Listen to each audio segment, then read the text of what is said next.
Eightfold Path. We're going to study the Eightfold Path. I have never, this is a confession, slightly embarrassed, but only slightly, I've never really studied the Eightfold Path. Do you have a mic on, Chris? Do you have a mic on? No. Oh, okay. Can you hear me? Not so well. Anything we can do? Mary, have you checked your own controls on your computer?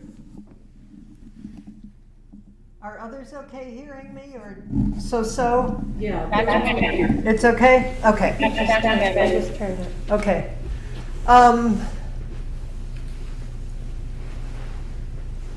The Four Noble Truths. Another confession is,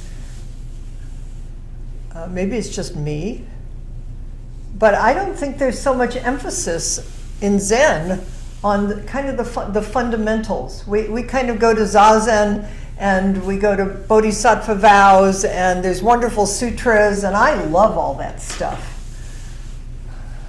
But I found maybe it's the time of the world.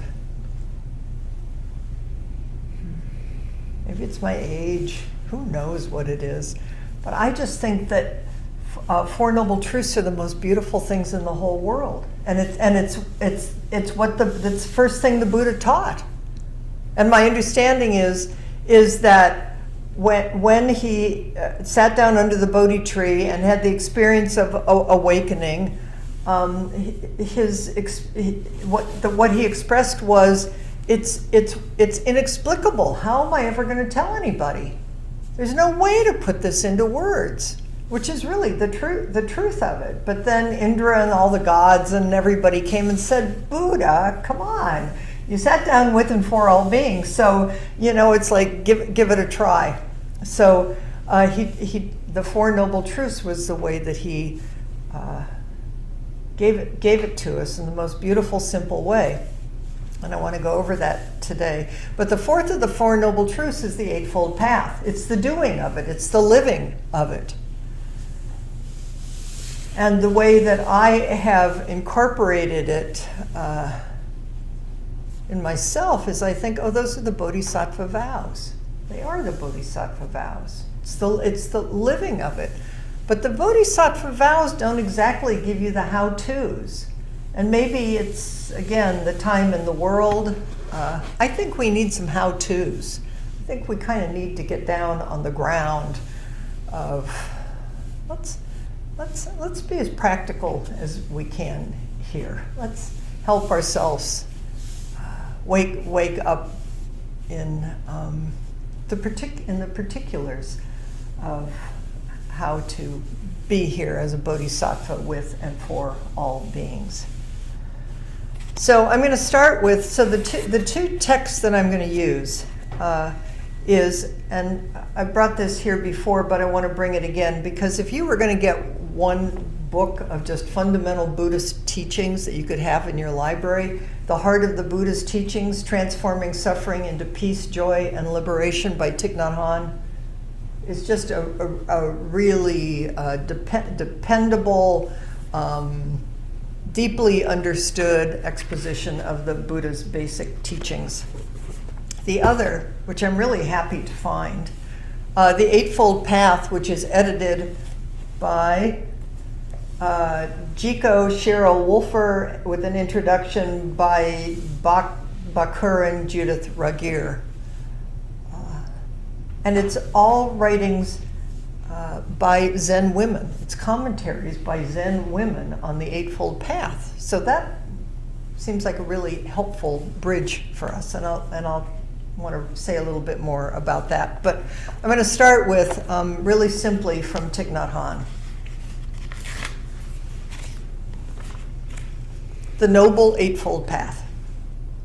When the Buddha was 80 years old and about to pass away, a young man named Supada came to see him. Ananda, the Buddha's attendant, thought it would be too exhausting for his master to see anyone. But the Buddha overheard Subhada's request and said, Ananda, please invite him in. Even as he was dying, the Buddha was willing to give an interview. Subhada asked, World-honored one, are the other religious teachers in Magadha and Koshala fully enlightened? The Buddha knew he had only a short time to live, and that answering such a question would be a waste of precious moments. When you have the opportunity to ask a teacher about the Dharma, ask a question that could change your life. Really good advice. The Buddha replied, Subhada, it is not important whether they are fully enlightened. The question is whether you want to liberate yourself. If you do, practice the Noble Eightfold Path. Wherever the Noble Eightfold Path is practiced, joy, peace, and insight are there. Got your attention? Got my attention. The Buddha offered the Eightfold Path in his first Dharma talk.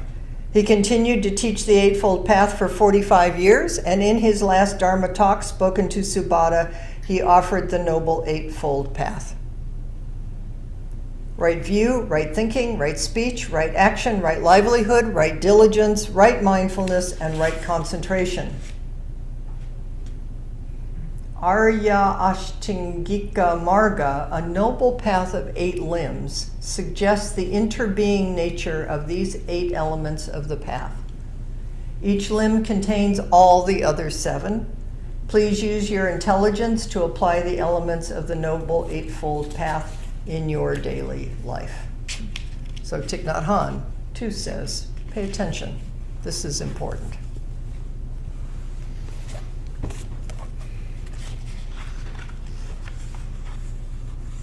Okay, so now I wanted to spend a minute.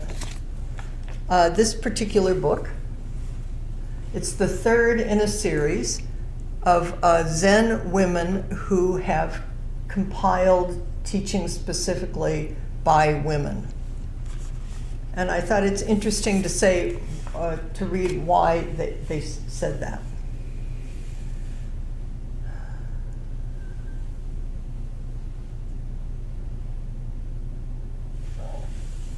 She talks about a long-term study of women's unique ways of constructing knowledge.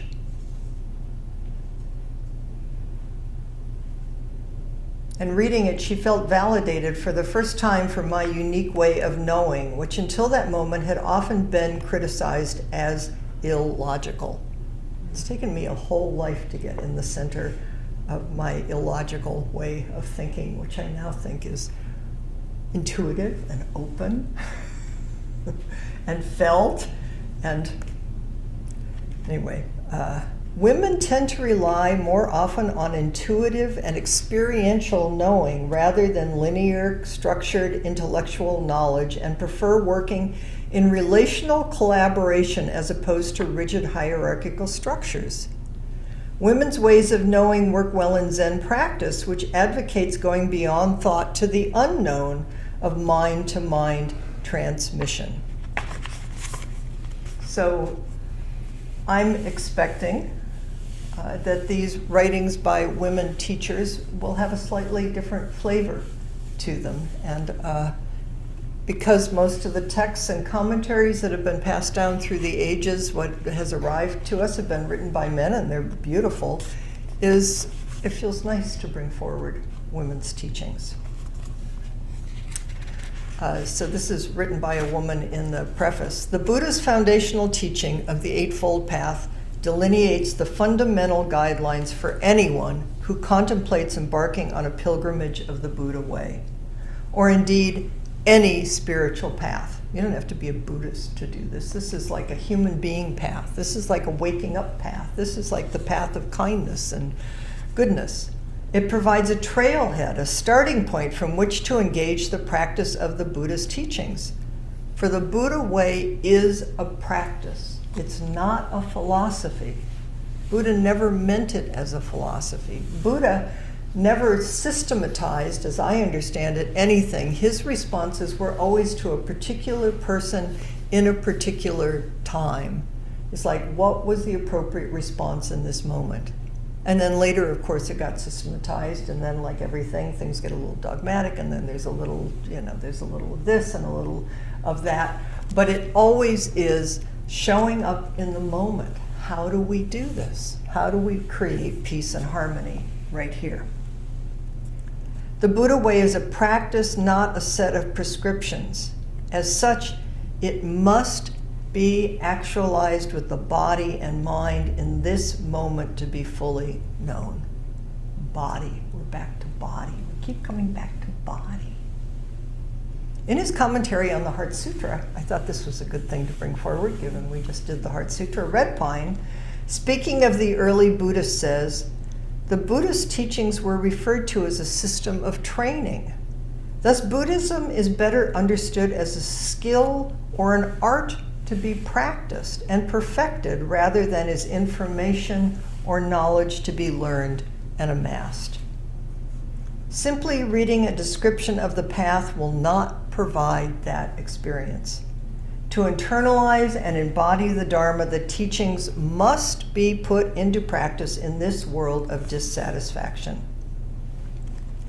These teachings highlight the inherent uncertainty of following a path, the inherent uncertainty of following a path with no destination. We're already off the map. No destination, where no clear signage exists. Go this way, this. No clear signage, where the landscape shifts in every moment and where every step involves examination of intentions, motivations, and possible outcomes. It asks you to be awake and present in your own life. It's not going to tell you how to do this and whether you got it right or wrong, or whether you've arrived. It's groundless ground, which is why it's so frustrating and so beautiful. And maybe the Eightfold Path will tell us a little something. These teachings also emphasize how misunderstandings can arise when Buddhist practices such as mindfulness are separated from traditional understandings of these practices. We can see that. I think it's a paradox and a conundrum of our time that mindfulness has become so popular, and it's been separated from the depth and the intention of the teachings. It's like being mindful so that you can succeed in the world, and when you do that, it gets a little narrow and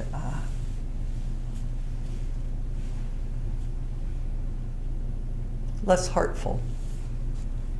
The pilgrim never journeys alone, but is embraced by the three treasures, Buddha, Dharma, and Sangha, that function as a compass to keep the pilgrim's feet on the path. Still, the traveler is solely responsible to take compass readings at regular intervals. All really good advice. Okay, so now we're going to spend a little bit of time. I'm going to do some of this on Thursday too. The Four Noble Truths. This is an introduction by Euker and Judith Ruggier. She just wrote a really wonderful book about Buddhism and trauma, a very personal book that some of us have read and others might, I don't know if I would say enjoy it, but she's a really, and she was one of Katagiri Roshi's, Amy, do you know her? Yeah. She was one of the senior teachers, and I think decided to step down because she felt like she needed to investigate her own personal life more deeply at this time in her life. Does that sound kind of accurate? That's correct. Yeah, she retired as a senior teacher at the Clouds and Waters Center in St. Paul, Minnesota. Yeah. So interesting person. My sense is she wrote this before she retired. just going to read you a little bit about what she has to say with a commentary. The first noble truth. You know the first noble truth. There is suffering. I've said this before, but that's why I turned towards Buddhism, as I thought, oh my God, for the first time in my whole life, somebody's telling me the truth. I was so happy. She says, category. I mean, not happy that there was suffering, but happy that we weren't going to go around it. She says, my teacher's first teaching, this is category to me, you can't escape pain. You can't escape pain is a bitter pill. It is not what we want to hear. Many of us hope that a spiritual life will eradicate our human suffering. In a way it does, and in a way it doesn't. What Buddhist practice does is change the way we view our suffering. If we hold our pain in a different way, we can actually change our whole perspective on life. That is the effect of applying the Four Noble Truths and engaging in Buddhist practice. Here's a great story, the Buddha story.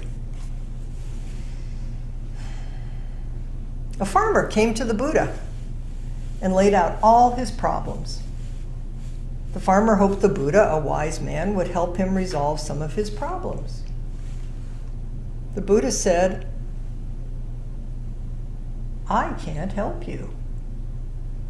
The astonished man said, what do you mean? And the Buddha said, everyone has problems. In fact, everyone has got all 83 problems. He sort of condensed the 100 million thousand into 83 problems. And there's nothing you can do about it. There's nothing you can do about it. It's not your fault. If you fix one problem, you do not like this story. I'm sorry. If you fix one problem, another will pop up. No! There's nothing you or I or anyone else can do about it. The man bowed down and said, no, the man became furious. I thought you were a great teacher, he shouted. I thought you could help me. What good is your teaching then? And the Buddha said, well, maybe it will help you with the 84th problem. What's the 84th problem? The Buddha said, you don't want to have any problems. It's like the one that Suzuki Roshi said, the problems that you have now are the problems that you will have for the rest of your life. We do not want to hear that. In general, we do not want to hear that.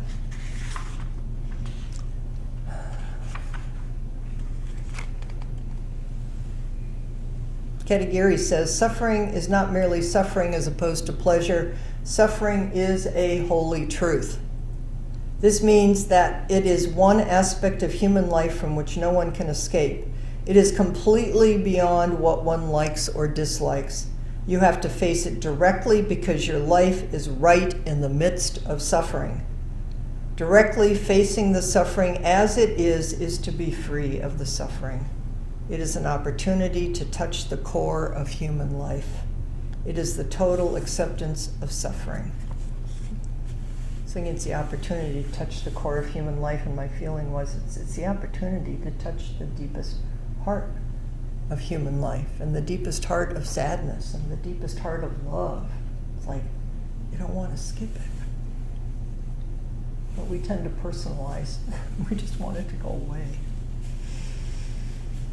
Okay, the second noble truth, as Judith says, we cling to a personal desire system. We each have a personal desire system, and we cling to it. No, do you do that? I don't do that.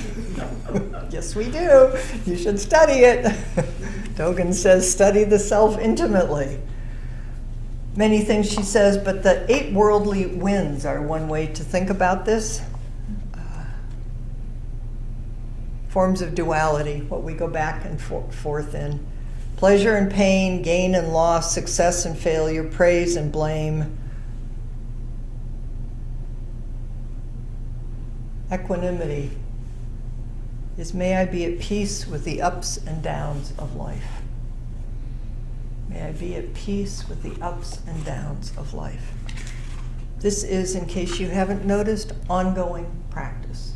It's not like, at least in my experience, you get to a place where you think, I'm a Buddha now. I am so at peace and I don't want anything. I mean, I completely accepted everything as it is, and I'm sorry, but I just don't think so. This is continuous practice. It's like keep taking a breath, take the backward step, do it for yourself, do it for all beings. Study suffering. The third noble truth. The personal desire system can be released.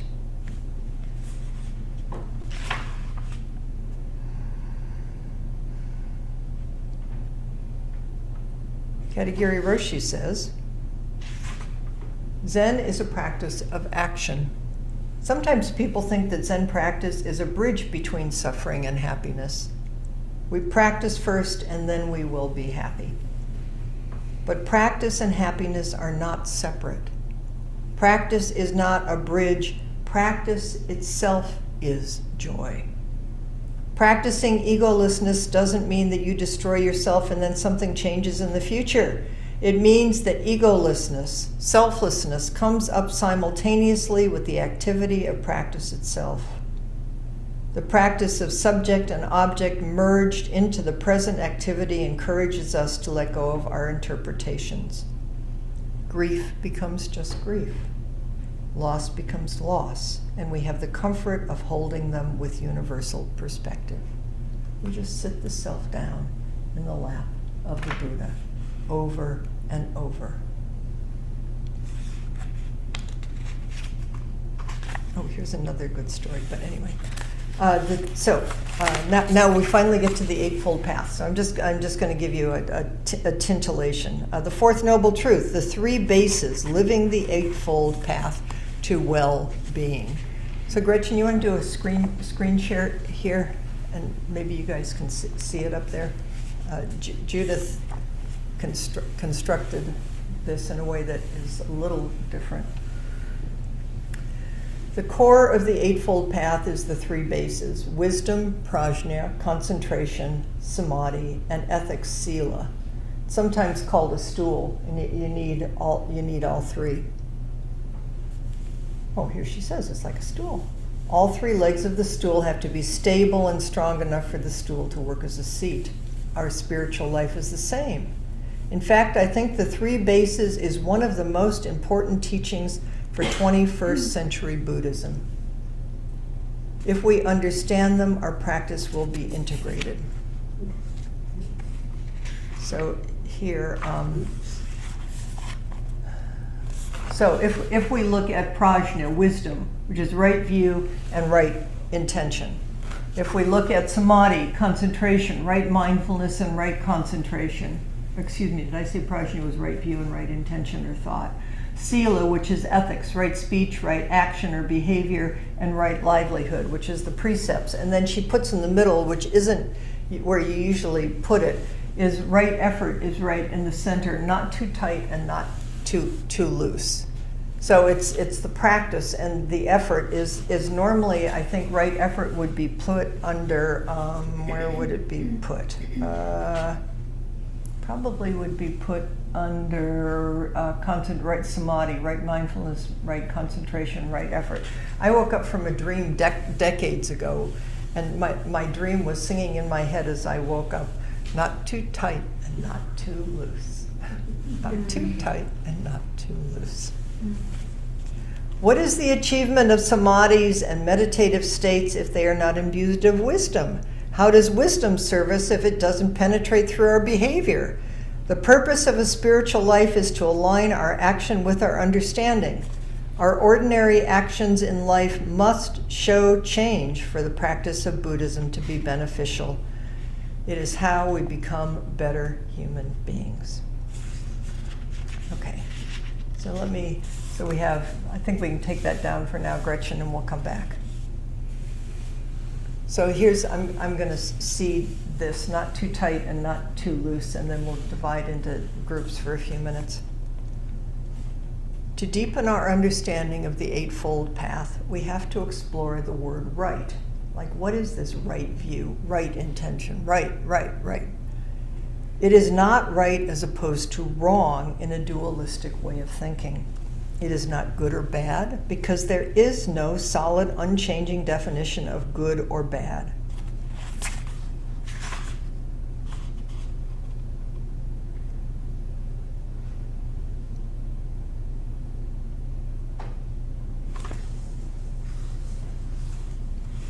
Here's a story.